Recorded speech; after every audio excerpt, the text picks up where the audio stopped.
My name is John Brooks. I'm from Jacksonville, Florida, and thank you. And we run a small team there that is highly profitable. We got into real estate because we didn't have a great experience our first time buying a home, and I was doing investment banking at the time, and I saw how much the agent had netted at that point from the end of the sale, and I said, this is a huge opportunity, because I had no idea. So a month or two later, I got my license and jumped in. Yeah. So talk to us about how you set goals. Each year when you and your wife sit down, how do you set goals? Yes, and one of the big reasons we do set goals this way is because actually I had a MAPS coach. I was always finance oriented before. Actually I had two MAPS coaches, and we decided that net income wasn't really the goal anymore. It was more of net worth. Because net income is still slightly a vanity metric, because if we make that net income and we don't bring anything home and invest it, then it's really not a good use of building sustainability for our lifestyle long term. And so we decided at the beginning, let's make a net worth goal. We lived on maybe 12 to 15% of our after-tax net income. Whoa. And the rest How much? 12 to 15%. There you go. And we are still living really great lifestyles, going on vacations, doing all these things. We were just really intentional with the money that we were making and making sure that that money was going to get us more profit down the road by reinvesting it in rental properties and other projects. I think the thing that you said a couple of things in our conversation that struck me. Yep. The first one is the percent that you actually net from your business. Yes, we have a high net. It's around 70%. Yep, and we did $1 million in GCI last year. So this is called best practice, right? So it is, but understand that best practice has to be intentional. Best practice is not accidental. Best practice is you have to make decisions all along the way. You don't work from an office. We don't work from an office. You don't have any full-time administrative staff. We have a virtual assistant, which I think is very helpful. There's a lot of things that don't matter. And really the only thing that matters for us is lead generation and making sure that we're providing the best service possible so we get referrals. Here comes love. This is a moment. Well. Yeah, yes.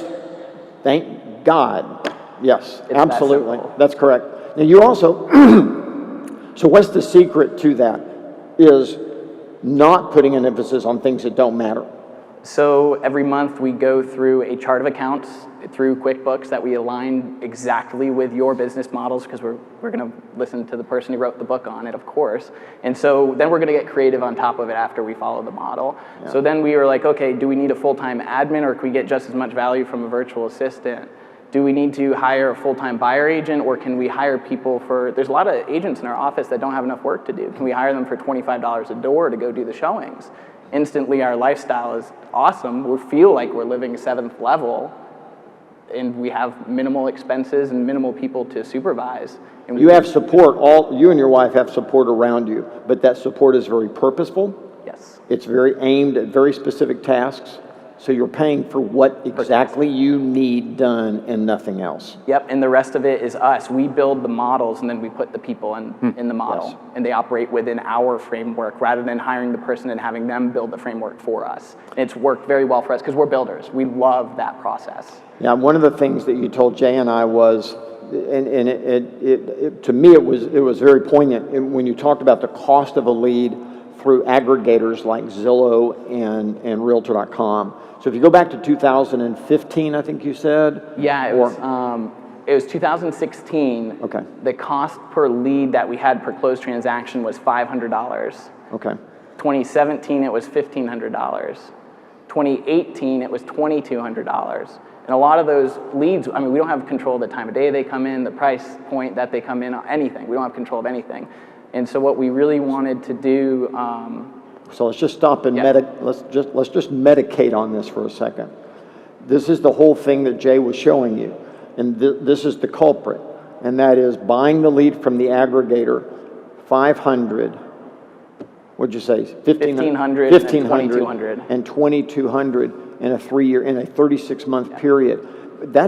You can't sustain a highly profitable business when you have a cost of sale, right? The cost to generate that lead, is at that high. It's tough. You could do it. You're going to have massive volume to do that. But you're talking about, man. Well, that's the conversation my wife and I have. We could make $500 a transaction and be minimally involved, or we could just go sell one piece of luxury real estate and make the same amount. Which one would you rather handle? And for us, we'd rather go to luxury. That's a big piece of it. Your price point really determines your profit. John, so even though this is a financial conversation, can you quickly tell us how you generate leads? Yes, so we started off with online lead generation, and then we serviced them at such a high level that every single deal that we did, we wanted to get a review and a referral. Okay. And so what started happening was once we got to a certain scale and our profile became #1 on big websites, people started calling us. And that, I mean, for your profit margin, that's the dream, right? To get people call you just because they saw your business online. And so we get a lot of clients through that now. Awesome. Yep.